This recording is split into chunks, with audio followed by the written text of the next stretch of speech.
amount of time we spend in traffic and the kind of emissions that happen from there and so on. So that's another segment that need a lot of attention. The third one, which is very important to focus on, is what we do about wasting the energy sources from being heavily dependent on diesel generators to solar sources and other renewable sources of energy, and the impact this directly is having on the environment and on their own economics as well. We've also invested quite a bit in financing at the home and retail level, solar home systems for people.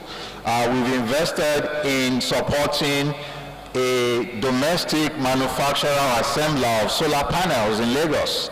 Because again, when we're speaking about some of the economic challenges that we face today in the country, because we need to begin to have to domesticate and increase the local content of the solar systems that we're using.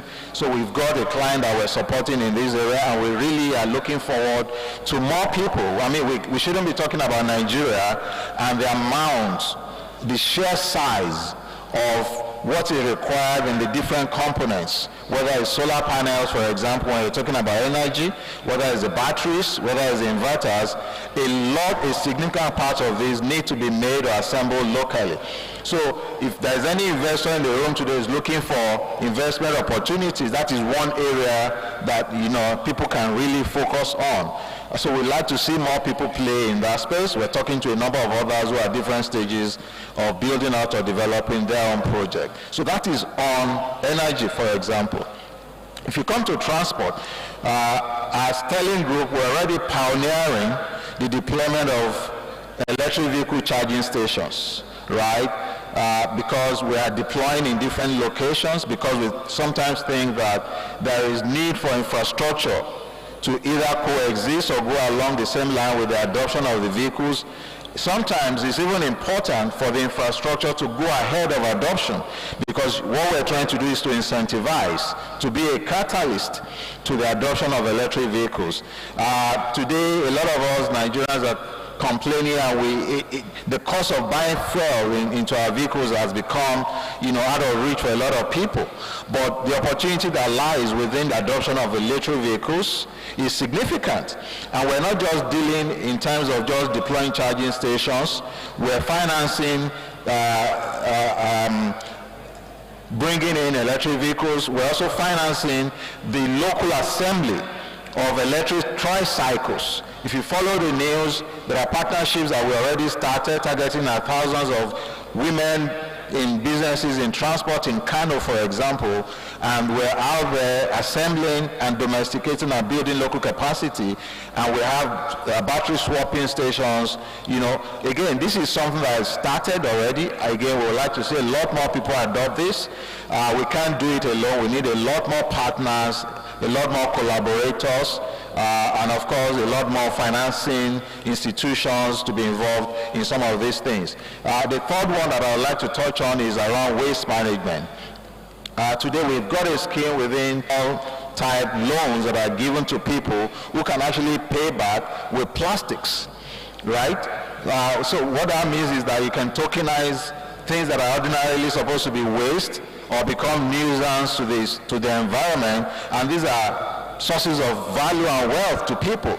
So imagine a situation where you need a small amount of loan, 50,000 naira, to scale your business as a small micro business, and you don't have to pay back in cash. You can actually pay back in plastic bottles. This is the kind of way where we think that we can develop this sector and make it a lot more attractive and something that a lot of the people can buy into, and directly impacting on the environment, and of course everything that has to do with either mitigation or adaptation efforts connected to climate action. Thank you very much. All right, a round of applause for Dele. That was a good one. So Dele, I'm going to come back to you as well to understand how your due process looks like for project developers and people who would like to engage with you, and as well, how prepared are you for that kind of global type of investment? But just hold that thought, right? And then let me come back to you, Lolade, on the conversation about being structured, right? One of the biggest annoying terms that I've heard in my journey of dealing with green finance, which, trust me, I've sat in some very ridiculous rooms. And everybody says that there are no projects in Nigeria, which I know that's not true, right? There are multiple projects in Nigeria. You might say that there are no well-prepared projects in Nigeria. So now, how do you want us, since you are a wholesale type of bank, how do we help your own customers? You know, how do we help them make their lives easy as business owners or project owners? How prepared should we be? So help us go through some of your, preparation, thoughts, while I will use that to guide towards what Dele, will also share. Over to you. Okay, thanks, Bankole. So DBN has made a lot of inroad into that preparation process. And I'll start with some of the traditional paths that we created in-house, and this has been on this is year 7 that we've been in existence, and they have existed for that long. And I'll start with our capacity development initiatives. So we're huge on building capacity, whether it's in the form of technical assistance for the banks, or whether it's directly to the MSMEs themselves.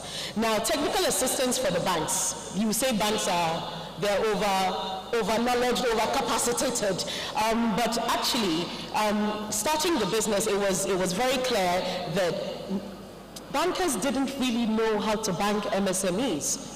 So we had to, take them through specific trainings, exposing them to certain knowledge management areas, not just locally, but actually internationally. So we built partnerships with academic institutions, so the Frankfurt Business School, for instance, and just try to expose the PFIs that we work with to how they can better optimize the relationships with MSMEs, right? So that's on the PFI side, so the bank side of things. On the other side, with the actual MSMEs, we also deliver training. So just helping them bridge the gap that we saw due to data from the markets. So today, an MSME is like, well, I have everything in place, but I still can't get access to funding. And so we realized that it wasn't for lack of good ideas, good business ideas. It's just because MSMEs that these banks require. So think about it, everything from documentation to teaching them accounting skills, to teaching them about corporate governance, to teaching them about sustainability, not just for ESG business models. And this is work that we continue to do. So we have a huge flagship program that we run every year. It starts virtually, so DBN has what we call the BizAid website tab on our website. Essentially, it's an e-learning platform. So you go onto www.devbankng, www.devbankng.com, and you look for the BizAid app. And then you have, for free, access to all sorts of courses. And so that is the start of the formal training program that we run for MSMEs. This then dovetails into, once a year, a 2-month program where MSMEs, once you've completed a certain number of courses within a certain period of time and you're able to get a certain score, we then shortlist you into an in-person program. We started the in-person programs just running out of Lagos and Abuja. Last year, we expanded to Port Harcourt. This year, we have incorporated additional cities in the southeast, the southwest, the northeast, and the northwest. DBN is a very lean organization, so it's not Lolade teaching the MSMEs. We partner with reputable academic institutions and consultants to deliver this training, and it's really robust. In fact, because of the sort of results that we saw coming out in the first few years of operations, what we did 2 years ago was then to introduce a grant portion to the training programs, right? And so entrepreneurs who have delivered or taken the training and have shown some sort of progress or value addition, we then enable them by having a pitch session. Now that's where you see Lolade show up, because usually I'm one of the judges. But because we saw the high potential that was coming through, and so to just help them get on their feet and really get going, there's a grant portion to it. So in terms of building capacity, that's what we tend to do, right? Now the hope also within structuring is that with this new GCF accreditation, we can do even more. Building capacity, not just for financial institutions and the entrepreneurs, but the ability to carry other players within the system along. So we have the right sorts of policies in place. We have the right systems in place. If you think about it, and you think about climate smart agriculture projects, you know, whether you think about it from the climate portion or the smart, which is the technology portion, there's a lot of knowledge building that needs to be done. And when you're trying to access funding, that's the kind of standardization that they're looking for. Those are the kind of expertise. So with the Green Climate Fund, you don't just get funding for the actual projects, you get funding to prepare the project. It's called readiness. So the idea is that we have access to that. We can do more. We can build more partnerships to deliver the right sort of proposals, and then these can scale. The idea with fantastic funders like the GCF as well is that, as my co-panelist mentioned, Dele, when you think adaptation projects or you think mitigation, a lot of projects today are mitigation. What do they really mean exactly? So even that knowledge needs to be built.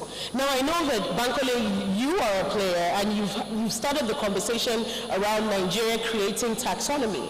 Now building that general awareness and capacity, so words like mitigation and adaptation are not just buzzwords, but people understand that if you talk mitigation, you're talking trying to prevent, right? It's prevention.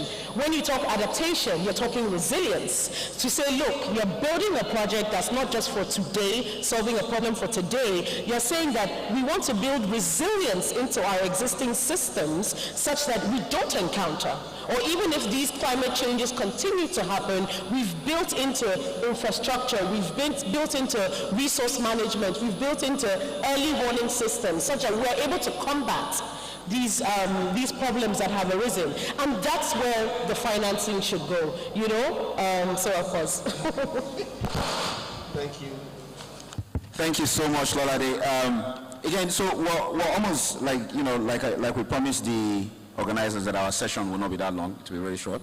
So we're almost coming to the end of this session. But Dele, help us, I mean, you were saying the last time, you know, around the different work you do for businesses and, you know, how they go through the process and co. So this deal process, right? We know there's also a deal process going on somewhere around. But for you, you want to talk to a couple of businesses, or you want to be able to make a decision over a couple of businesses after a few collection. What does your deal process looks like? Because one of the conversations we have is many SMEs says, oh, it takes time before we hear back from banks and co, which we know it has to take time because of due diligence and all those things. So a well-prepared SME, how should that SME look like? In your experience, you might not give us like a full criteria list, but what would you like to see for an SME that needs to partner with you? Thank you, Bankole. To start with, the framework for supporting this sector and all the other sectors that we work with is largely about collaboration, partnerships, forming alliances, and helping people to build.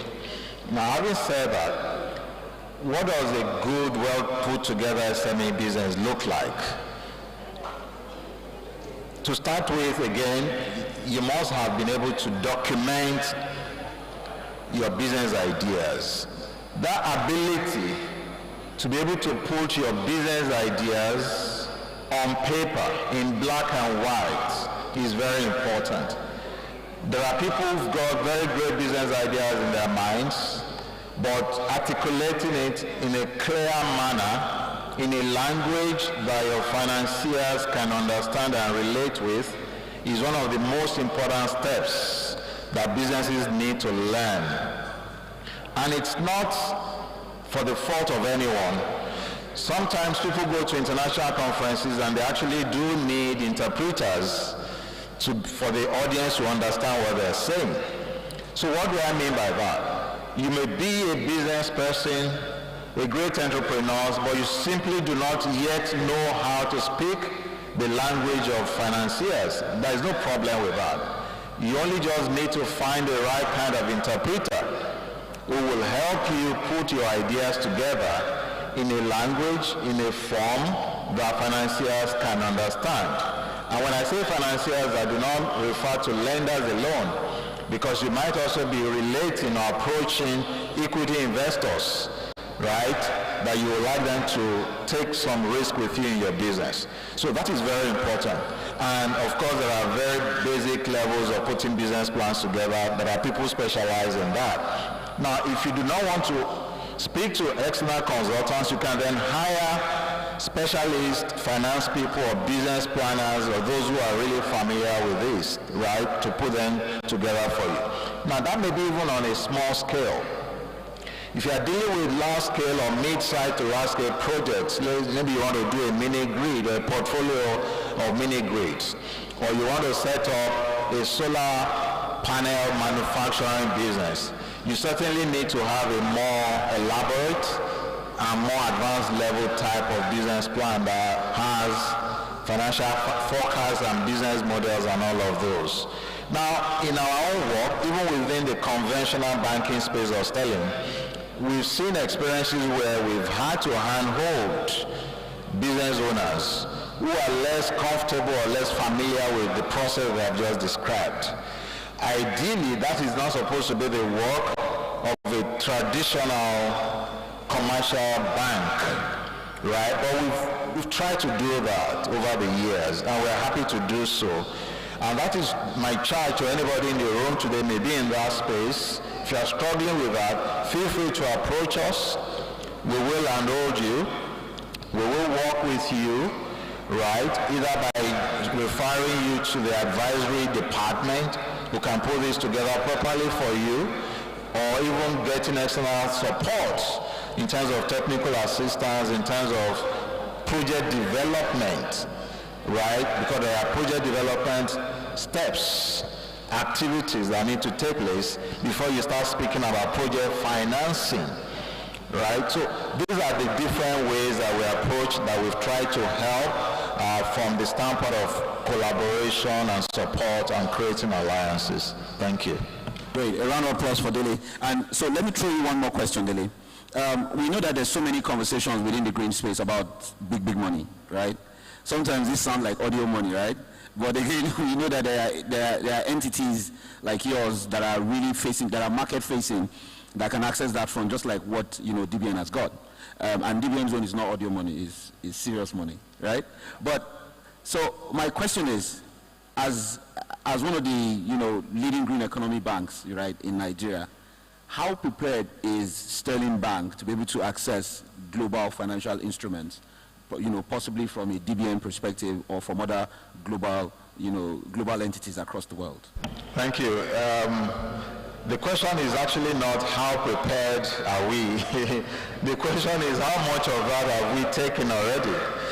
Yes, so the truth is, because of the things that we've done as an institution, hardly would you find any development finance institution that doesn't want to do business with sterling. Because if your objective is impact, if your objective is reach, of course sterling is where you have to be, right? Because we're not waiting to use other people's monies, because we've already started to use our own capital for the longest time. So what we're doing now is acceleration, working with partners to scale, right? So we've got a lot of international financial institutions who are collaborators with us. And our approach is very simple. We like to co-create. When you're speaking to a bank, a commercial bank that hasn't done anything, you can dump what you have on their laps for them to run with. But if you are speaking to sterling, we've already used our money. We've already created the path. We're pathfinders in these spaces.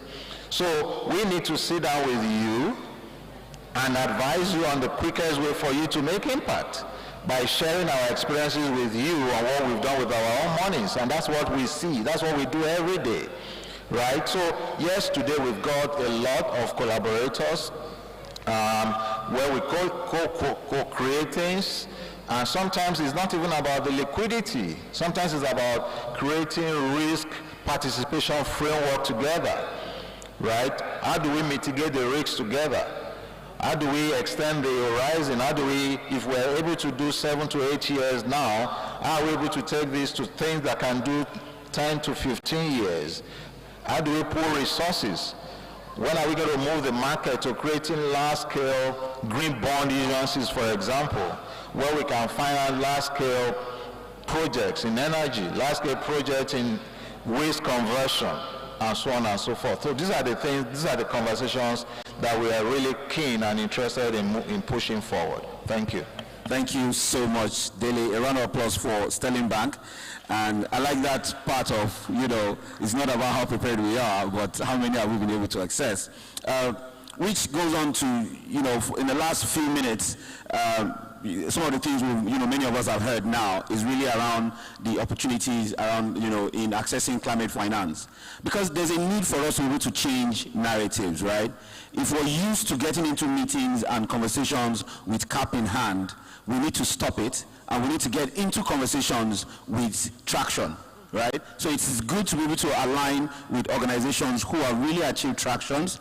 We are over 200 million people, so there could be things happening to 10,000 organizations that you have no idea about. And so if a narrative about the negativity of inaccessibility in Nigeria is paramount, it's because we are all sharing it. If the narrative about opportunities and successes are also, scaling or amplifying, is because we are all sharing it. So we need to focus on the growth. We need to put our eye on the successes so that we can really create the kinds of skill that we need. So to be able to round up this panel, I will ask you if there's one thing, Lorade, that you can influence in this whole green finance journey that can make it accessible and make it a lot more productive for us as a country. From your perspective and your experience, what would that be, and how do you think that can work? Okay, I think the one thing for me, because I think, look, we simply must lay the right foundation in order to grow and then scale, is creating that knowledge. So I think for me it would be, we need to immediately start to leverage partnerships and collaborative efforts, not just in the private sector, but we must co-create with the public sector, with NGOs, the guys who are on the ground, so that we can spread that knowledge and awareness as quickly as possible. And so that, a large part of that will involve having data sources or data hubs that we can begin to build. The truth is, no one is going to release any sort of funding to us or continuously release the funding to us if we cannot show them principally what the issues are, where the problems exist, and just how much we need to get to where we need to be. So we need to immediately start to create that, working with academia as well, to get the data sources off the ground, to get entrepreneurs or business people to understand exactly how they can shape up and create those business models that will eventually scale. So for me, creating that knowledge immediately, using the power of partnerships and collaboration. Thank you very much. Data, power, collaboration, power of collaboration, that can really scale how green economy and green finance is currently being traded and engaged in Nigeria. Thank you, Ololade. So, Dele, from your own perspective, if you can really influence anything, right? We know you're trying your best in influencing so many things, right? But from your experience and how you see the market, if there's anything that you can influence from your position of your seat of power, what would that be? And how will you do that? Thank you. I will narrow down to energy and the energy poverty problem that we're trying to solve for Nigeria. The vision that I have and the vision that our institution has in that space, for example, when it comes to distributed renewable energy, is that I want to be able to step out of my house on a daily basis and see that there are solar panels on all the roofs in the country. Because we need to replace all the diesel and petrol generators in the society today with solar generators.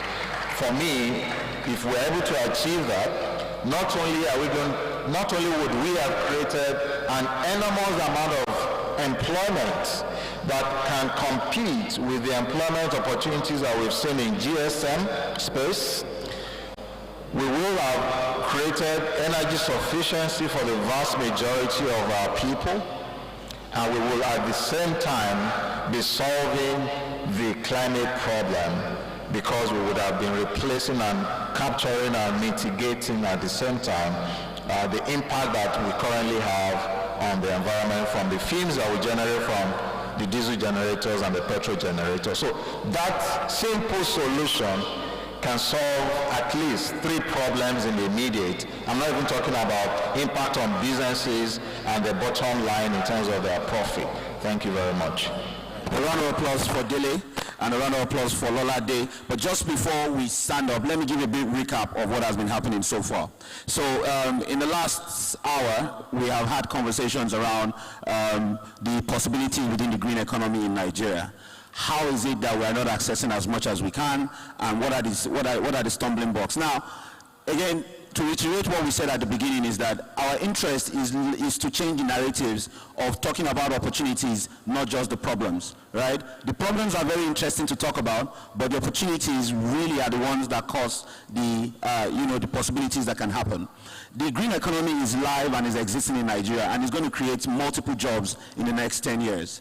Investments are going to scale by 120% in the next 5 years. Now, the question is, how many of us are playing within that space? How are we supporting SMEs or businesses within the sustainable space? So one thing we can do today is patronize a sustainable entrepreneur, find someone who is doing something from the sustainable space. It could be energy, it could be renewable, it could be circularity, it could be as little as changing jewelries or even buying an extra shoe. If you support sustainable businesses, their prices can be competitive, and we can have a thriving green economy market, and many businesses such as this can finance more. At the NCIC, we have continuity within the green economy, and we'll continue to show it. There are multiple sectors aside, within the renewable space, aside the renewable space, within the circular space, aside the circular space. The green economy cuts across every part of our daily lives, and if we take necessary steps to patronize those who play within that space, then many more impacts can happen. Thank you very much, ladies and gentlemen. We hope with these few words, we have been able to convince you and not confuse you on why there's a viable green economy in Nigeria. Have a very good afternoon. Great conversation. Photographers, please, we want to take pictures of our panelists and, of course, our moderator. Thank you so much for a great discussion.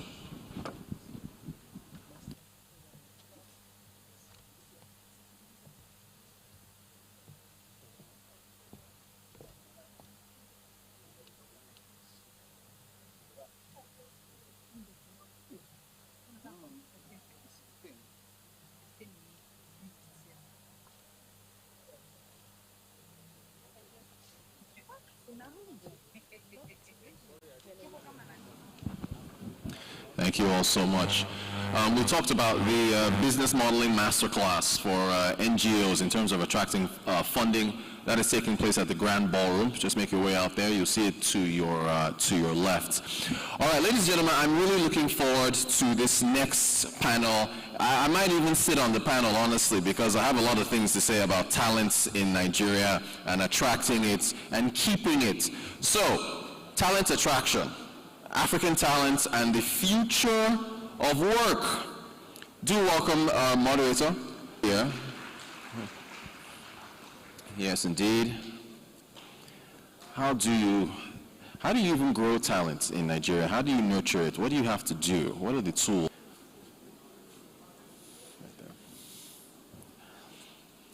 Also, please welcome our panelists, Moji Rusu, who is the founder at Woodhall Capital. Thank you so much for being with us. Promises to be a great conversation.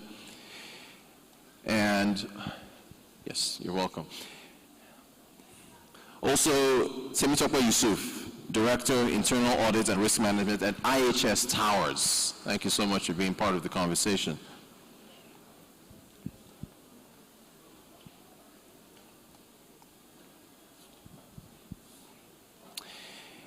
And also from the United Nations Development Program, Zainab Rahima Aminu, who is the Talent Management Specialist. Yes, please, a round of applause. Because you don't just have to nurture the talent and create it, you have to manage it as well. And then what happens when the talent wants to leave? How do we, you guys have a lot of stuff to talk about today. You're very welcome. Round of applause. Thank you so much for joining us.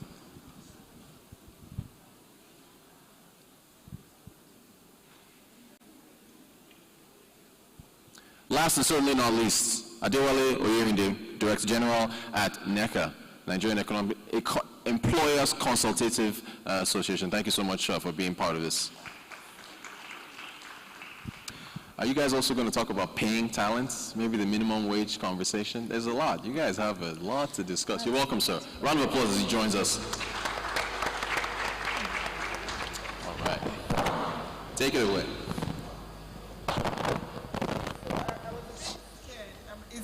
Can you hear me? Because you spoke about a funding workshop happening somewhere, and you sort of like emptied the hall. Because when you're talking about money, people will leave. Yeah, I'm so sorry. Yeah, but they will flow in and out. It's Okay, the no NGO problem. business model. All good. So thank you very much. So my name is Soromida George, and let me just make a little bit of clarification because they introduced me as Coca-Cola. So yes, I work with Coca-Cola Hellenic. So there's a difference between Coca-Cola Marketing Company and Coca-Cola Hellenic. Coca-Cola Hellenic is a Nigerian bottling company in Nigeria. So we're the ones that bottle, manufacture all the Coca-Cola brands. But, you know, the other Coca-Cola company is our partner. They're the owners of the brand, and we just are the manufacturers. So just a little bit of clarification there. So you don't think that, you know, I'm Coca-Cola with lots of money. They have more money than us. Okay. Good afternoon, everyone. I would please permit me to stand on all existing protocols. I'm really happy to be here in this wonderful summit. I think that Sterling One Foundation is doing an incredible job in the social impact space. I also bring greetings from United Nations Global Compact. I know that we've been here all through. I sit as a chairperson for United Nations Global Compact. So we've been partnering with ASIS for the past couple of years. So it's a pleasure for me to be here. My task here is very simple. We want to talk about something that is incredibly topical, you know, young people and the future of work. And I think it's something that we need to all, you know, sort of like put heads together and deliberate about. And I did hear the MD of Sterling Bank say that this is not just a talk show. So it's something that is, after our deliberations, there probably will be actions for Sterling One Foundation to follow through on. But I think we've all been introduced, but I think I really liked one of the panels who let everybody also introduce themselves and what they do. So I will start with you, Mrs. Wusu, to just 1 minute introduce yourself and what you do. Thank you. Moji Wusu, I'm the founder of Woodhull Capital, and I would say the chief servant of Woodhull Capital International Foundation. Good afternoon once again. My name is Wale Smart Oyeride. I'm the Director General and Chief Executive Nigeria Employers Consultative Association. NECA is the foremost business membership organization in Nigeria, and we represent the interests of the organized party sector. Good afternoon, everyone. My name is Zainab Rahima Aminu, Talent Management Specialist at the United Nations Development. I'm Temitope Yusuf. I'm a director with IHS Towers. Thank you. This is a very powerful panel. So without much ado, let me just give a little bit of context, and I'll make it very brief so we can get into the conversations. Africa right now is at a crucial point in its economic and social development. I think we've all been talking about Africa rising for a very long time. The key strength that we have in Africa is that we have a very youthful population. So over 60% of the population in Africa is under the age of 25. and it is known as the youngest continent in the world. We believe that this presents a lot of opportunities, but also challenges if this youthful population is not, tapped into and harnessed positively. So, but we've also seen unprecedented changes, especially post-COVID, in terms of, the way work is structured and the future of work. And so today we want to talk about, talent attraction and the future of work. What exactly does it mean? What are challenges? What are the opportunities? What are some of you doing in that space? And, what should we be taking forward in terms of making sure that the policies in Nigeria and in Africa really works for young people in terms of getting them ready for the future of work. So I'm going to start quickly with Zainab. And I know that, we were chatting yesterday, and I know that something that is very dear to your heart is really the skills gap, that we have. And I know some other panels have also spoken about that, but I really want you to look at, the challenges in terms of employability. What are the key barriers to employability for Nigerian young people, young population in today's job market, and how can both the private and public sectors work together to address these challenges? Thank you very much for that question. So I think the problem, I'll approach it from a demand side and a supply side perspective. So I think I'll probably address the demand side very quickly. We have, however, on the demand side, i.e. industry, public sector, we don't have enough slots for employment actually vis-a-vis the number of young people that are ready to work. That also explains why we have a huge informal economy. So what you have is universities churning out and higher institutions churning out these graduates. However, we don't have enough slots for them to work in. So one of our programs at UNDP is the Nigeria Jubilee Fellows Program. And what we try to do is create that first opportunity onto the job ladder for young Nigerians. But one of the challenges that we face is that the larger organizations, the Coca-Colas of the world, for example, that we want to take on fellows have, they have very small, relatively small slots for these young people. And we find vis-a-vis the number of young people that are coming out of universities. But then there's also a mismatch between what is coming out of the tertiary institutions and what the industries require.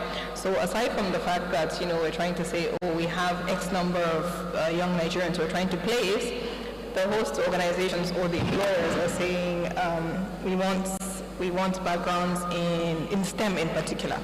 We want engineers, we want people in ICT, and a lot of people kind of go towards what we would typically call the art subjects.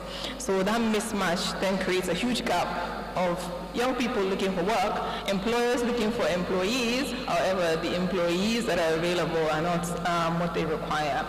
And then in terms of skills in a university, I know if we talk about university in Nigeria, we'll say, but we don't have these equipments, we need to spend money on brick and mortar. But then why don't you have career services that when we're calling young fellows to check that they're still available for the program, where they'll answer the phone, where they'll talk to you, all of that is you know how it is when you're preparing for a job interview, how you have to perfect how you speak, what your CV looks like. You see a fresh graduate, they have a 5-page CV that is not strategic in any way. It's just a dump of everything that they've done. So we need to offer these kinds of services. They're critical, but we overlook them. Have a career service. Just do, we're going to have a CV session. Let's have an interview session so that you know that when you go out of that tertiary institution, you're placed in a position that you can then prime yourself to be able to gain meaningful employment. So that's a critical. And then one thing I want to end on is experiential learning. You find that and it's the ratio of teachers to students. our young people don't get enough access to experiential learning and do surgery until you send them over to a hospital.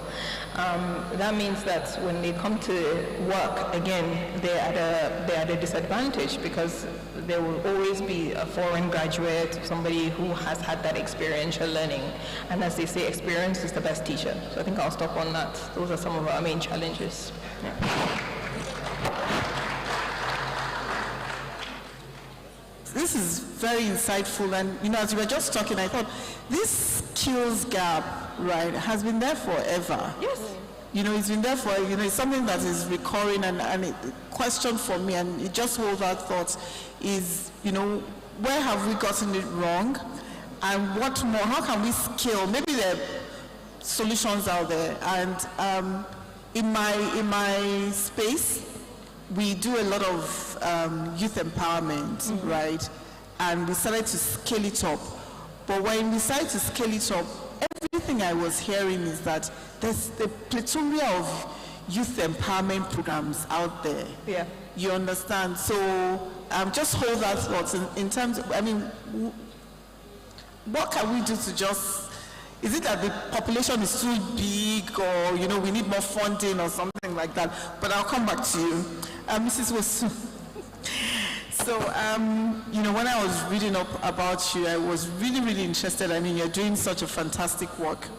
As a private sector leader in the international funding space, kindly share more of and the impact so far. Thank you. I was listening to lady who was speaking from United Nations, Zainab, and I think 2 years ago, I took a very unusual decision of coming on social media and telling the story of how to build an international funding financial service. And it's very unusual because finance is a very discreet profession, and usually practitioners or bankers are discreet in what we do. But I found that there was a gap in actual experiential learning. People didn't have role models. How do I set up an international funding group? How do I set up a firm that has offices in Lagos, in London, in Dubai, and in Abuja? And I felt that there was a gap for young people to be able to model somebody and to see how possible it is to do so in Africa. So you have young people aspiring to go to the US to be able to do something like building an international funding group. But you can do it out of Africa. But they don't have enough real-life models. So you have, and there are quite a few on the continent of Africa who are trying to tell the story and showing the day-to-day workings of a business executive and how you do this. But I took the unusual decision to come on Instagram, which I wasn't on before, and tell the story, how to balance life, how to balance ambition, how to create structure, how to sustain structure, and for the women, how to balance a home life with being a business executive. And I think that is so important, and you don't want to come into my direct messages on Instagram on what various people, both male and female, are saying about how that storytelling is helping in shaping their minds on how young people can aspire to build an international funding group from the continent of Africa without thinking that you have to jackpot first, and how to do that onshore in Africa, and giving them the confidence that they're good enough, that they can do it, that there are many people doing it, and showing that you shouldn't despise the day of small beginnings, and to actually make them understand that if you begin from Africa and you'll succeed in Africa, Lagos, London, Dubai begins to open up to you. So it's from the work that we're doing in Africa that we've gotten attention from the royal family in the UK. The UAE government got in touch with us a few days ago asking how we could partner. So giving them that confidence that when you become great on your continent, you actually get more attention outside the continent because you've proven that it's possible and you're doing things that nobody else is willing to do. Most people are looking to go abroad, becoming masters there, and then hopefully coming back. But when they try to come back, those of us that have stayed here are saying, no chance, get to the back. We've been here and we're building that core competence. So it's important. Woodall Foundation, I do a mentoring service.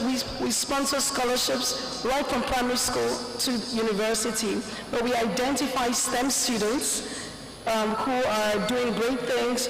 We identify them in primary school, we support them in primary school, in secondary school, and up to university. We also support various schools in Nigeria. We pay the teacher salaries for STEM subjects. So the maths teacher, the technology teacher, the IT teacher, we ensure that they are able to stay in public schools and function. So we give them private sector salaries in public schools. The other thing we do is we equip IT classrooms in various public schools. So we go in there, we ask them for their needs, their IT needs, and we supply them with computers, things as simple as computers. But most importantly, what's dearest to my heart, and we do that both in Nigeria and in the UK, is we feed. We have soup kitchens, and we have partnerships with soup kitchens. You can't educate a child who's hungry. A child that hasn't eaten, how do they get to school? So we feed children and parents. Otherwise, the parents will use the kids to trade, and they wouldn't go to school. So we feed parents and children in the Candlelight Foundation soup kitchen in Surulere, and then we built a soup kitchen in Makoko, and we built a school next to it, so that all the students in that school at least have one meal a day. Wow. I'm not sure whether you can see my eyes through my glasses, but I was tearing up a little bit because that really touches my heart. I do reach out to the vulnerable every Sunday. I was just telling a few people, feeding people every Sunday. And the work that you're doing is so inspiring in terms of the mentoring, and I did like what you said in terms of the opportunities that are here. So I think that's very critical because not everybody can japa. So not many people will have the opportunities or even the, to be able to japa. So the question is, how can they make it here from Nigeria and Africa? And one thing that I would like you to think about, I mean, there was I think it was the panel before the last one, was the commissioner from Adamawa had spoken about something relating to integrity and character and how we're perceived in Nigeria. And I really like for you to touch on it, even if I forget about how, is that a challenge in terms of, doing the business out of Nigeria and startup, and, how has that been? So thank you very much. Really, really inspiring. Thank you. DG, my brother, I find it very difficult to call you Wale because I look at you as, my guy at the top. But good to be sitting with you here today. I mean, you do a lot of work. And more recently, I mean, NECA for us in the private sector has been a succor in terms of navigating this really challenging environment. NECA is doing an excellent work.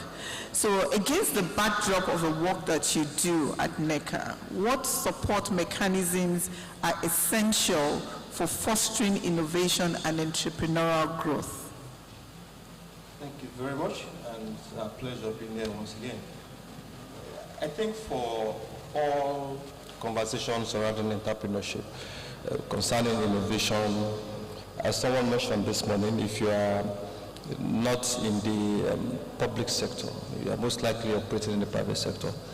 And one critical issue, a support mechanism that I think will make a lot of difference, is creating a hospitable regulatory and legislative environment. Because everything starts from regulation, everything starts from legislation. A very inhospitable regulation can stifle innovation. It can constrain growth. It can also create unnecessary bottlenecks that enhances corruption. So a regulatory environment that is open, that is pro-growth, as we call it, and that aims to promote innovation, I think is one of those critical things that we think we need. One other thing I think we should look forward to, or we should aim at, is creating access. For many of us, when you hear access, the first thing that comes to mind is access to finance. But access to finance is probably the second or third or fourth thing you need. You probably need access to capacity building, relevant, real-life capacity building. As we talk about the future of work, as the workplace is evolving quickly, also the skill set needed to keep your business running, to promote entrepreneurship, is also evolving in a faster rate than we can comprehend.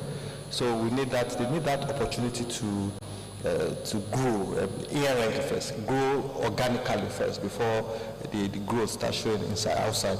And the second part of the access for me would be access to linkages, access to networking, because there's massive information out there that you probably, within the context of your ecosystem, you don't have.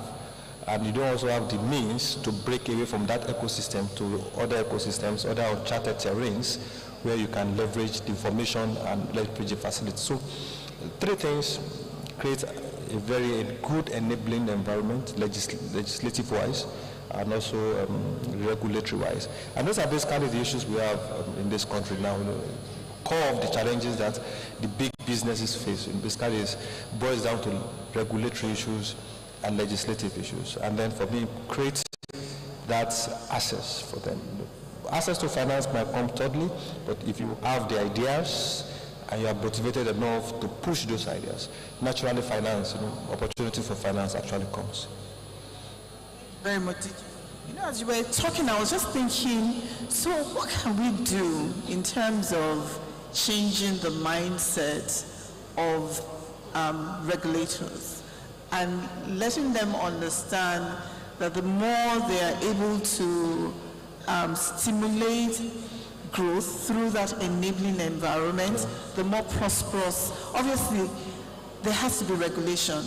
That is very important. Absolutely. I think the issues that we're talking about is in terms of the challenges and the hurdles and the bureaucracies and the non-understanding of what it takes to thrive.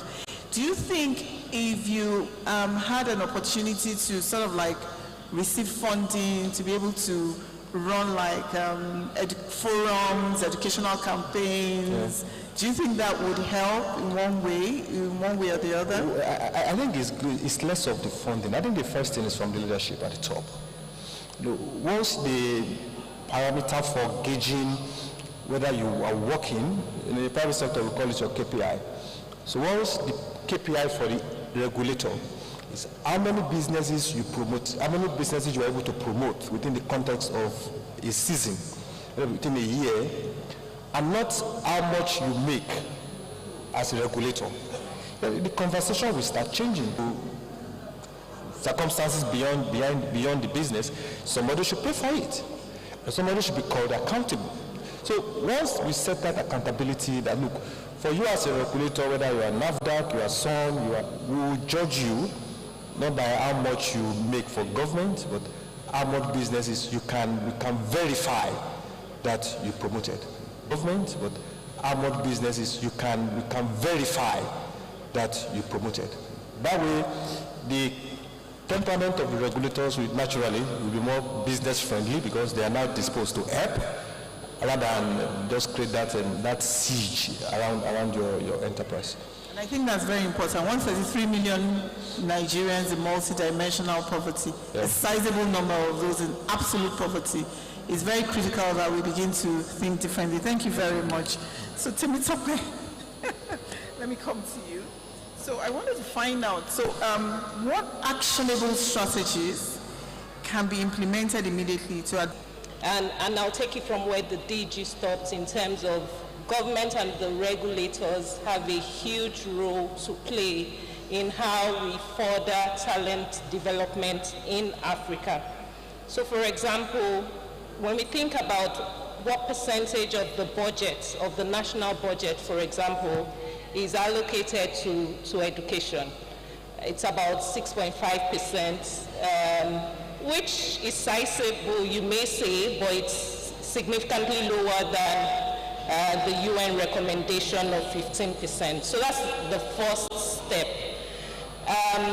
There's also all of the policies that exists vis-a-vis education and training talents in Nigeria. Are those examples with countries like China, like Korea, where you see a clear focus on education?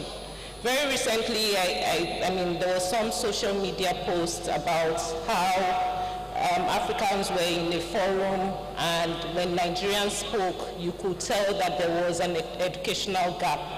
You know, I mean, it's hearsay and all that, but there are things that we need to focus on, starting from regulations.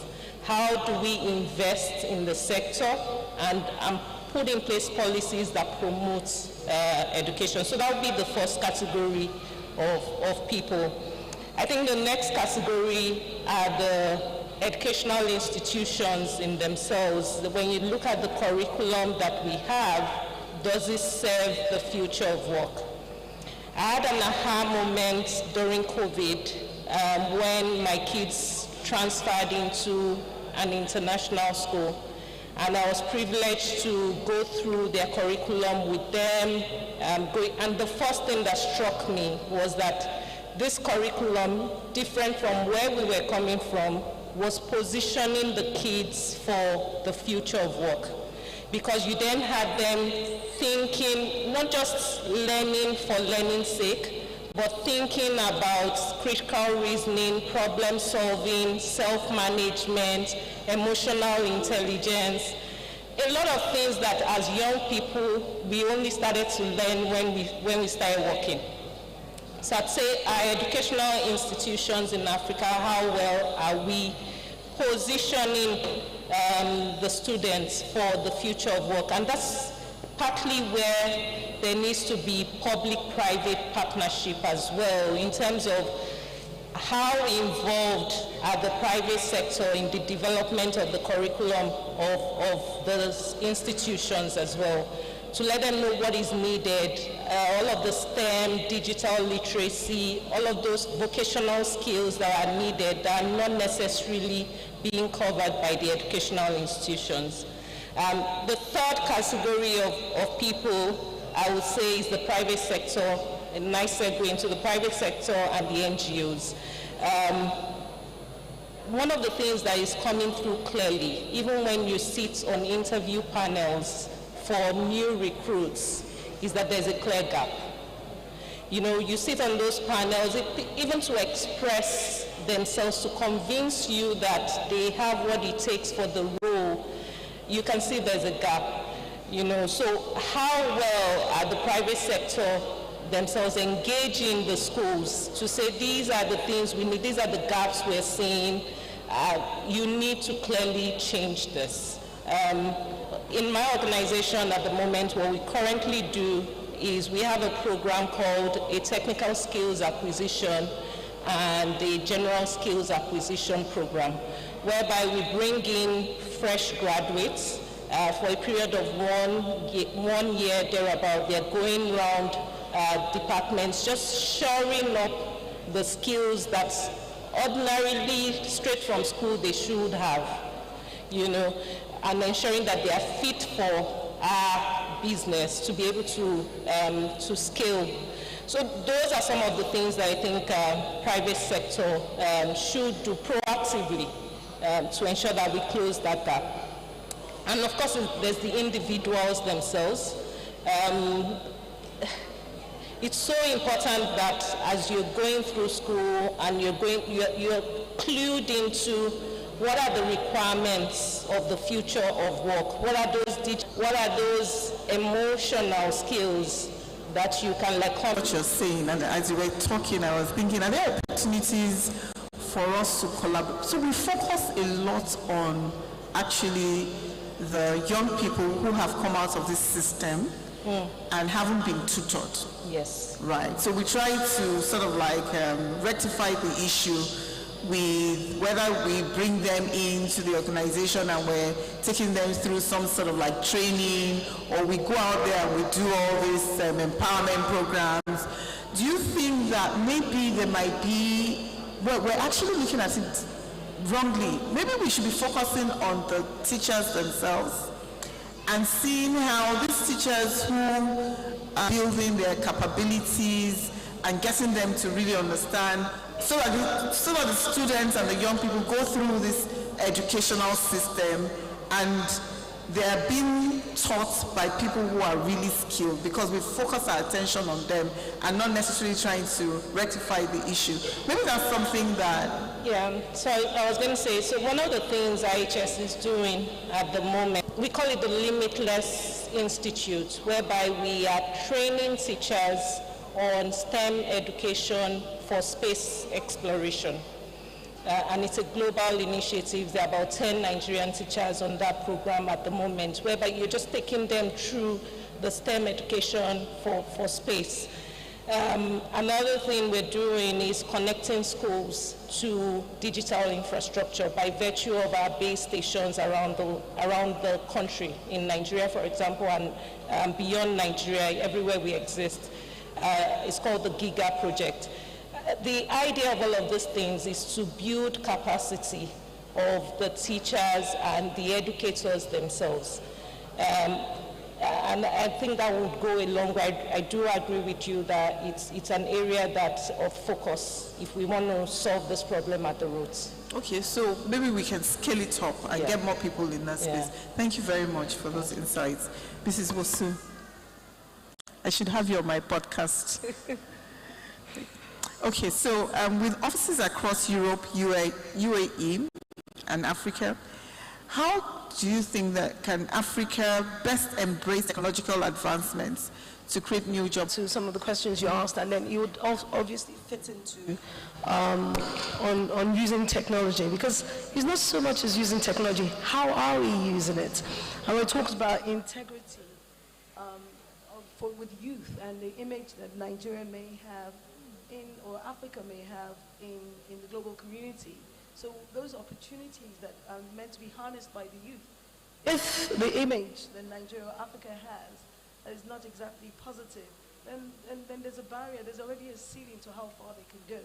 So the first thing, and I'm tracking back to what she said, about educating the young people on how to use social media, making sure that we curated them on how to use social media and making them understand that they're ambassadors to Africa, so that what's coming out of Africa, and that's the reason why I decided to go on social media, because if every time an international funder reads about Nigeria, reads about Africa, if every time an international funder reads about Africa or reads about Nigeria, and it's always something about fraud or something negative, and the people who are actually doing positive things are not being showcased to the world, we are limiting the opportunities that our younger generation can have, because the glass ceiling has already been established and closed off firmly.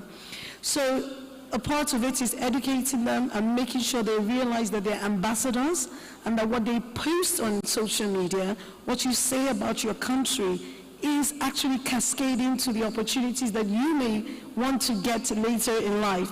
So if every time you're frustrated with Africa, you put on your podcast and you say horrible things, when you go and get a visa, when you go and get a skilled visa abroad, when international companies are actually KYCing you, you've already put a seed in their mind that you could be fraudulent.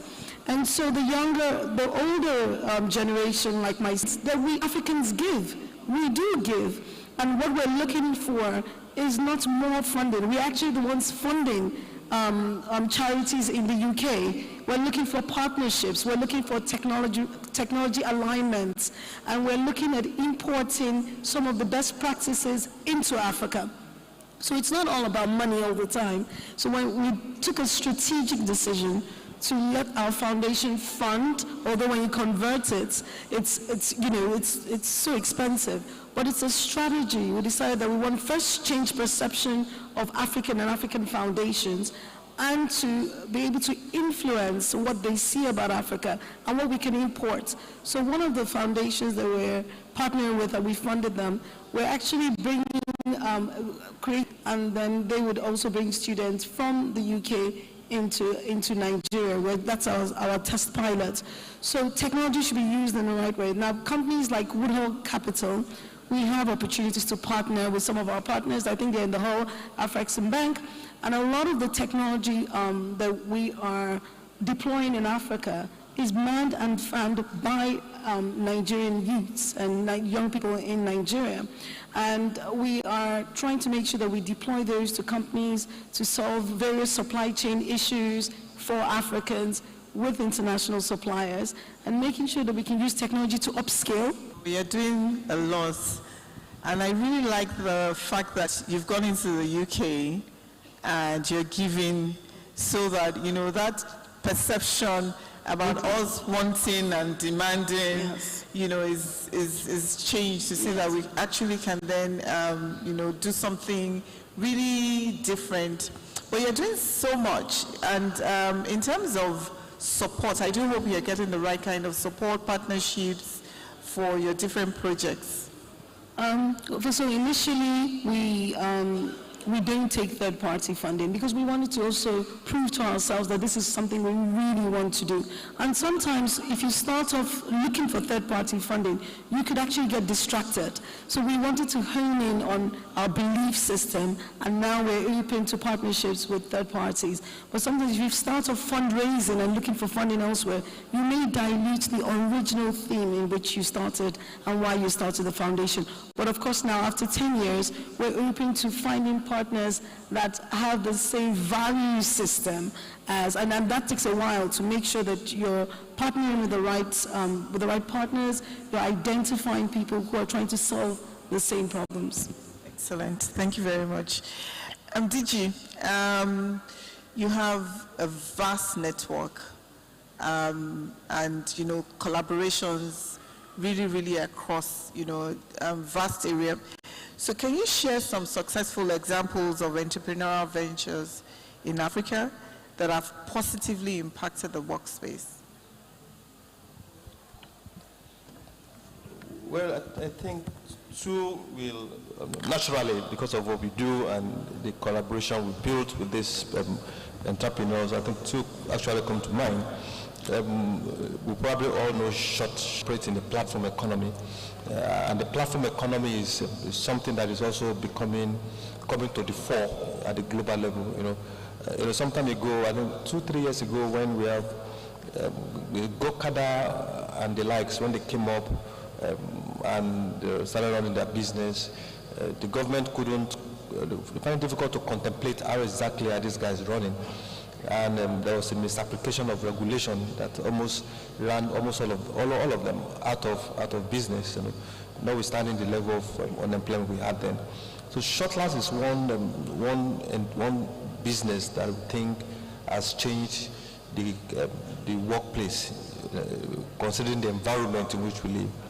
If you are in an environment where traffic is not a problem, then Shortlast might not be relevant to you, but in an environment where an average person in Lagos spends about 6 hours in traffic. If you are very fortunate to be staying down that gap or providing transport facilities. The second one that I think I can talk about is also we are deeply involved is Alive and Thrive. Within the context of the opportunities in the workplace that are available for them. So they create a crèche in the workplace. We have one in Eko House also. We have a crèche in Eko House where our tenants and also staff that are still interested in rearing children, they can have that crèche manned by qualified personnel where they can kids. And I know some other organizations are involved in a couple of things. Like, I think it's Sterling One or Sterling Bank. They're also involved in a women kind of career stuff. I can't remember the name they call it. So for us, those are two definitive innovations and entrepreneurial activities that have shaped the workplace within the context of this environment. Now, if you're in Europe where the train system works, a Shortlast might not be relevant to you. If you're in Europe where the bus system is timely, then you might say they are not relevant. But this Africa, as it were, where it's a bit chaotic on the road, then I think the Shortlast have come to bridge the gap. And Alive and Thrive. I think they're changing the conversation about women can actually work whenever they want to work, notwithstanding the period. Ideas, because and I would really love to talk to those to the executives because I would really love to know. I mean, so when they started with this idea, how did they get customers, clients? It couldn't have been easy, you understand? And now they're giving services to different companies and all that. I mean, that was back to what Zainab had been saying about the fact that, contrary to what people think, so everybody thinks that when you see these formal organizations, that there are so many vacancies there, it's capped. So for instance, in my function, if you don't have a vacant role, you can't employ. So it's not like you can say, my brother needs a job, please give him a job. If you don't have what they call it FTE, you can't really employ. And one of the things that I enjoy, Zainab, coming to you again is, honestly, I love where I work. I love where I work. Honestly. You know why? Because I go to the office maybe once or twice a week. I love, I don't know whether, I don't think it's cool, so I can pop in, pop out, and understand what it's doing, and do my work. Although there's some, negative sides to it in the sense that you're now working 24/7 as opposed to. So I want to ask you, with the rise of remote work, gig economy, digital platforms, how can Nigerian young people and organizations best position themselves to take advantage of these new emerging work modalities? What are the potential challenges and opportunities in these shifts? Thank you. That's a really important question, especially in light of COVID-19 and where we find ourselves today. Like you say, it's how do I say? It's the opportunities and the challenges. So I also work quite a bit from home, but for us it was because they were renovating our office, and my son comes and keeps peeping at me, and he knows that I'm in the living room. So you have these opportunities. However, these young people still have the problem of energy poverty. So, they don't have generators, power is not always there, or you have the generators and diesel prices are skyrocketing. What does that look like for the last mile? You have the issue of access to work assets. So a lot of them are advertising, oh yes, do virtual work. However, these young people, they don't have laptops, they don't have internet. How do they take advantage of the economy? You have other countries where this gig economy is booming. We actually trained in Kaduna in a previous life. We worked with Upwork, which is one of the biggest sort of e-lancing gig platforms to exist. And there's so many tasks that they can easily do with their eyes closed. But then you have the issue around power, around access to internet, around access to work tools. So these are probably places in which we really need to work together, both public and private. So for instance, in some of our programs, when we're working with like a bigger organization like the Microsofts of the world, they will provide assets, they'll give them stipends for internet and so on to get the work done. But we need to also be able to make access to both power as well as connectivity to really trickle down to the last mile, as it were. Otherwise, again, it will be another opportunity that young Nigerians, young Africans are missing out of. We keep saying, oh, we've created this opportunity, but this last mile, these people that are really, you mentioned Makoko earlier, they can't access these opportunities. So sometimes we need to really get out of our lovely boardrooms and our shiny offices and think, actually, that person that we're saying that we're trying to get this done for, can they actually in reality be able to access these opportunities? A funny story, there's a lady here that we probably all know, Amal Hassan. She runs Outsource Global, and she does outsourcing work.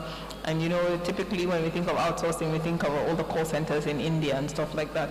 But she's doing really well because she started in Kaduna, and the young people in Kaduna, I grew up in Kaduna, they have very good English, they do phone as they say, and they're doing really well. So these are again things, I know I hear bits and pieces of those conversations, but these are things that government and private sector can come together and really push Nigeria also as a destination for these, of course, creative spaces where they have access to uninterrupted power supply, connectivity, and so on. And I'm wondering if there's any sort of like clean energy that is cheap, that can be distributed widely, and so people can tap into it, and I don't know, some sort of innovation in that place, or don't know.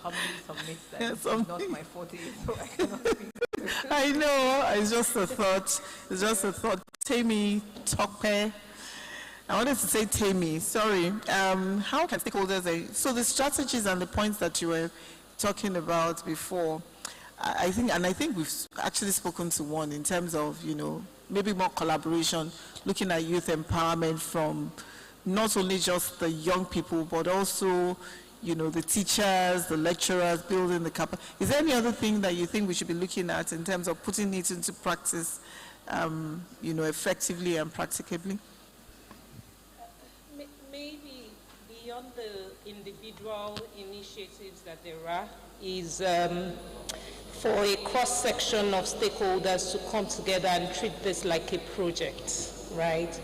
I mean, we've talked about planning for all of these things, that collaborative planning where everyone, I'm a process person, so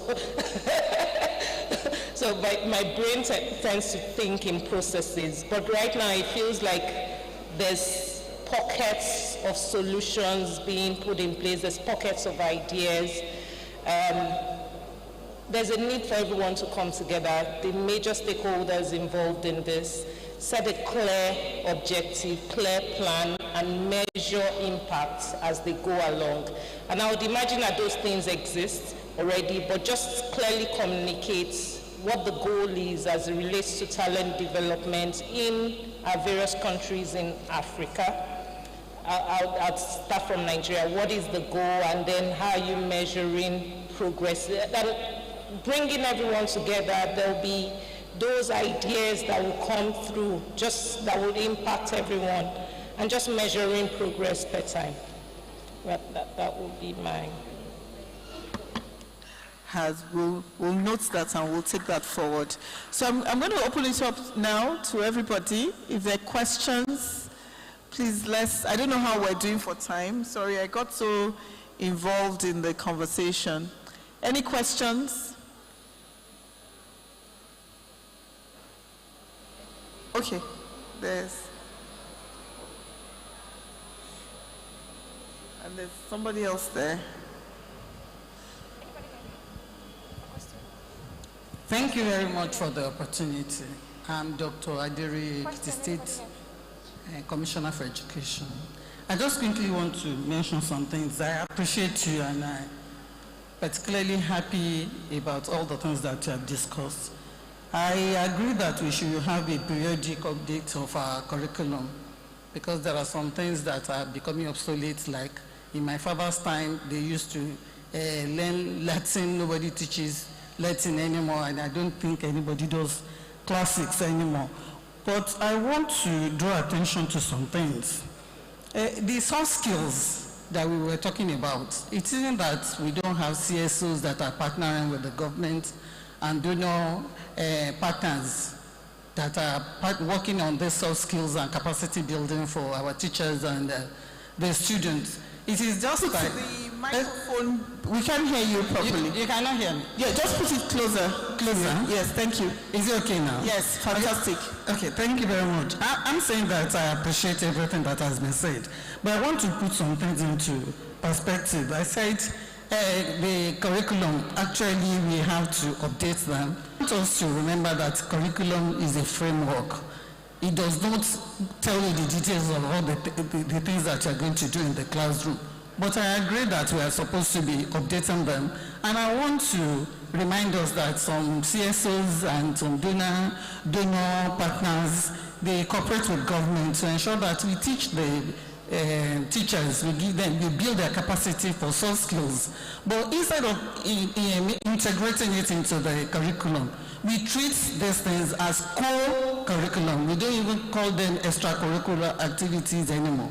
But if this is what we will need to ensure that everybody is on the same page, we will go back to our different places and ensure that all those things are uploaded into the curriculum itself and not treated as a co-curriculum. But two things that I want to talk about that are very important to me. Please, I want to appeal to us. I want to thank my sister that spoke about working in the UK. When we are giving examples, I want us to be careful the kind of example we give. Because I know that in colleges of medicine, I don't know any college of medicine in Nigeria, where students graduate and for the first time they are interacting with patients after graduation. Because we always have clinical for 3 years and we have clinical after. Thereafter we have housemanship, and for pharmacists we call it internship. For other subjects we call it CWES, so that there can be, we can bridge the gap between the theory and the workforce. So when we come to spaces like this, our researchers are very, very interested. If it is documented like that, in another 10 years, it will be so recorded that in Nigeria, we produce medical graduates who do not have any contact with patients, which is not true. And the other one that I quickly want to talk about so that I don't take your time is about this JAPA issue. I don't know why it is so, we have this negative connotation about people who go abroad. In my father's time, most of them studied outside the country and nobody tagged them for it. Mongo Park came to Nigeria. I don't know whether he jackpot to this place on Zoom. And they might be anywhere in the world. I don't know a country that everybody will stay together in a place and we want to develop. It is not going to happen. Thank you so much for all the good things that you have said. I appreciate you. Thank you, Honorable Commissioner. So we take the points around the curriculum and the work that you do. I'll let Mrs. Wosu speak later if she has a response. But just to clarify a point, we were not against JAPA. I don't think we were. We specifically, if I correct me if I have the opportunity, how can you also, make sure go to UAE, take, there's somebody here and there's a gentleman there as well. Good afternoon, everyone. My name is Olarotimi Babawali. I'm a business solution analyst in GICL, which is a subsidiary of IHS Towers. And I was fortunate to be a participant in the internship program, which absorbed graduates into the company, like my director had said earlier. So what I wanted to say was similar to what she said as well. There is this kind of get some insight into the things that businesses actually need. So when I speak to some of my colleagues as well that finished, and probably still in school, there is this, there's no sense of urgency to get some particular skills, which I know is actually critical in the business space. So I was just thinking there's a way private organizations could come together to sound the alarm on these particular things, to try and increase the awareness. And like she said earlier, including in the curriculum and trying to create a little bit more awareness. People feel is maybe just coming out of school, you feel you're equipped, but that is definitely trying to improve the space. Thank you. That's an action point for us. I don't think that's a question. So I hope where the rapporteurs are taking note so that we can come up with some actions. There's been some actionable points that we've spoken about on this panel. So, sir, you put your hand up. Can they give you like a microphone? And I think that will be the next question we'll take. Thank you for the privilege. It seems you are missing something now when it comes to curriculum in Nigeria. My name is Jami Tolani Arebalogu, the Honorable Commissioner, Basic and Secondary Education in Lagos State. We have a reviewed curriculum in Nigeria presently that incorporated artificial intelligence, coding, ICT, entrepreneurship, a lot of all these. Probably we are not aware. What we need is a leverage. Like I always tell my teachers in Lagos State, you need to develop yourself. We are also trying. Because in the next 5 years, if they don't upskill themselves, they may not have a job again in this global world of ICT and digital infrastructure. Thank you very much. Very much. So I'll throw it back to the panel. Mrs. Wosu, do you want to have a go, and then DG? Thank you very much for some of the feedback, and I think even at Woodhull Capital Foundation, we'll be taking some of these comments and going back to incorporate them in maybe the way that we interface and some of the policies and the products that we're bringing out, making sure that they're relevant to the actual realities on ground. In terms of JACBA, Woodhull Capital having offices in Lagos, in London and Dubai, we are actually one of the companies that recruits people to leave the country. So we take graduates from our Lagos office, we move them to the Dubai office, we move them to the London office. But what I was trying to say is that your confidence, your confidence is not going to come from that country, wherever you are. Your confidence, even when you're operating in the business space there as a young person, must come from who you are, and who you are is from home. So that when you go and work in those countries, into them, yes, you're upscaling, you're getting values, you're getting different technological skills, but it comes from who you are. And if you haven't established that, you go there and you may not thrive as much as you want. And I give Woodhull Capital as an example. We are confident in who we are, first from our home country, and that confidence we exude when we get to London, when we get to around the world.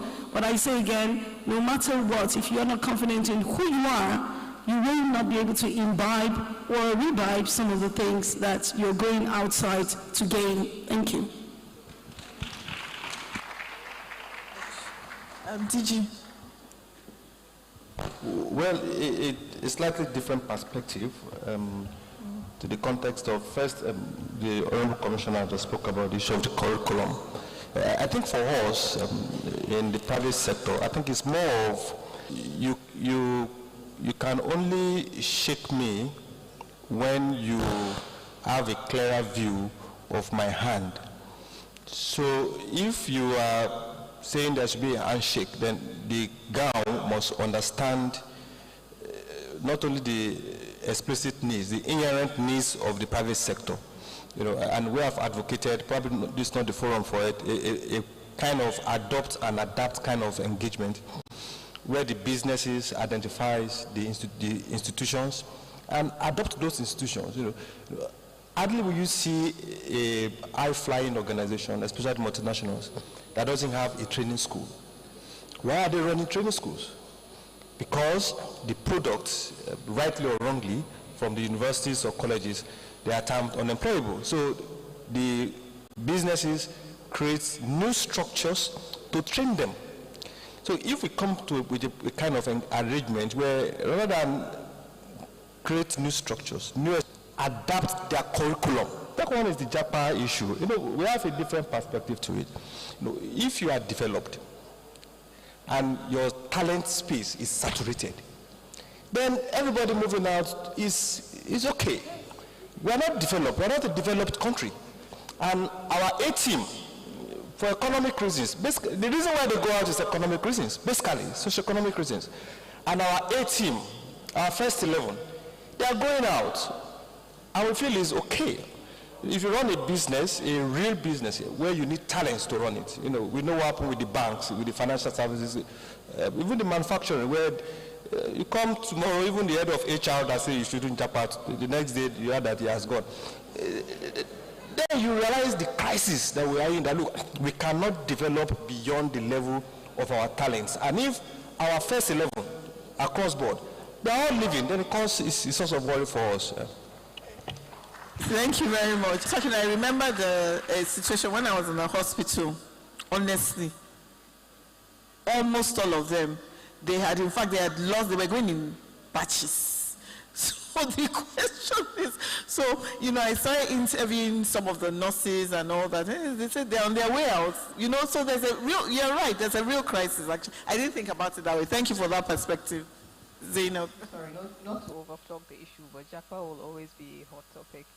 And I wanted to just add to the conversation. So Japa has always been on Instagram that does a campaign where he's literally trying to stop us from making young doctors work 24-hour shifts and then some. That's a campaign, and he consistently gets backlash. We're having these conversations about minimum wage. There's a problem. Our cost of living and what we're earning, they're not talking to each other. And we can all see within our communities what the fallout is from that, right? But I wanted to say, if we were, and just to add to what the DG said, if we were in a position where we're able to, as a country, monetize this JAPA, then JAPA is a wonderful thing. You have the Cuban doctors, for example. Anybody that has a chance can sit and read about them. They're world class. The Cuban government has assembled a whole infrastructure around them. They're deployed when needed, and they extract the maximum that they can get. They've turned them into a commodity. They extract revenue from them, tax from them, and they invest in training them. That's not what we have here. What we have here is, I send some money back home, to my parents to build something. When I'm strong enough, I'll pack the rest of my family and move them. That's not what we have here. So these conversations are not pleasant, and it's probably more challenging for policymakers, but it's something that we really have to sit with as a country, from whatever perspective we're working. We should be worried that we're heavily subsidizing our education sector, and then the young people are going. And then just to talk about the hospital, one of my hospitals as well, they just keep going. And you find inexperienced people actually running critical parts of the hospital. I remember I ended up in the emergency, and I got the worst advice from a doctor, and that would have put me in a very, very, very terrible position actually. But thankfully I used some discernment, did a few things, and thankfully the situation was salvaged. And I'm very pro-youth. I'm not trying to say anything, but there's a problem there. We need to really discuss it, and work on it. Thank you. Thank you so much. So we'll just take 1 minute last words, and then we'll wrap up. Thank you, Mrs. Bosu. I think the future, the young people, and I'll just steal some of the expressions or the phrases from the DG. Find partners that can adopt you, and when you find them, adapt what they are trying to imbibe. Find good mentors that you can follow and listen. Just sit at their feet for some time, be patient, and make sure that you're tapping from the experience, how they do things. Find good technology platforms, learn, sit on those platforms and learn how you can develop and curate things that are relevant for the African market. Thank you. Did you? I think for me, riding on what she said, we have multidimensional challenges, resources are very thin. So for us to survive, we must collaborate, we must build partnership, we must build networks to drive projects. And kudos to Stanley One for this wonderful event. Partnership, collaboration is the next currency for us. Here to support you, but you're in charge of your destiny. The world is a fast evolving place, and you do need to get out of traditional boxes of where you should learn, how you should learn, and what you should do. and really go out on a limb and find and create opportunities for yourselves. Once you keep knocking on those doors, they will open. Over. All stakeholders in this sector need to recognize that there is a near crisis. I'm glad to hear the commissioner say that is being fixed on their side, but they need to see this as a near crisis, bring all stakeholders together to solve the problem almost. So it's a wrap up.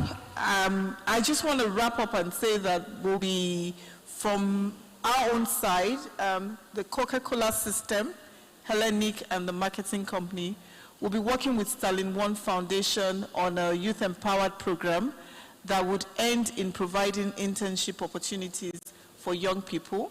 But we'll reach out to, and some master classes in a specific area, but we'll reach out to Mrs. Ibekwe to get across to all the young people in the summit. So thank you very much, and thank you for such a wonderful, being such wonderful panelists. Thank you. All right.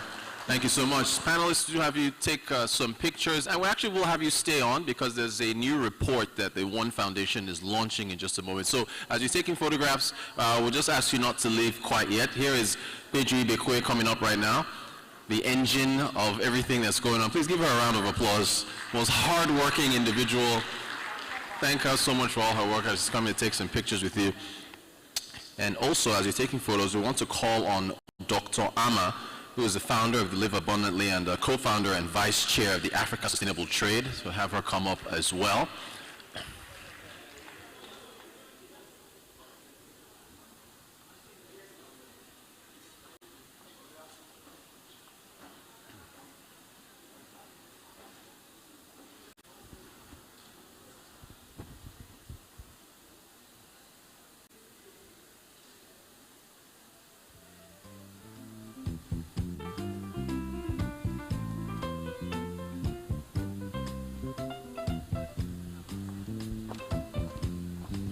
Okay, thank you so much, distinguished panelists.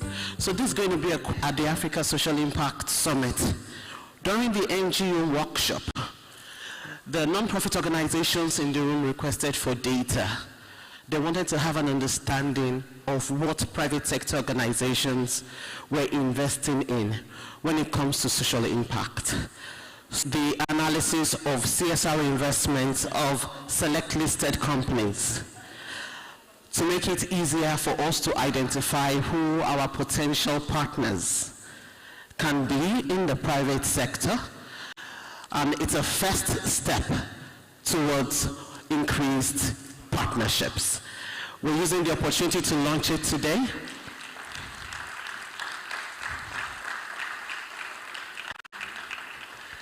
We're using the opportunity to launch it today, and we hope it will.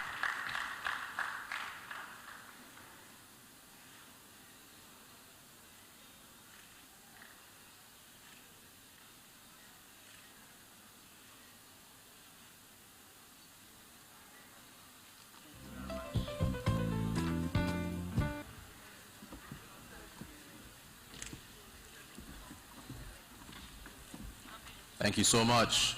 All right, our next panel is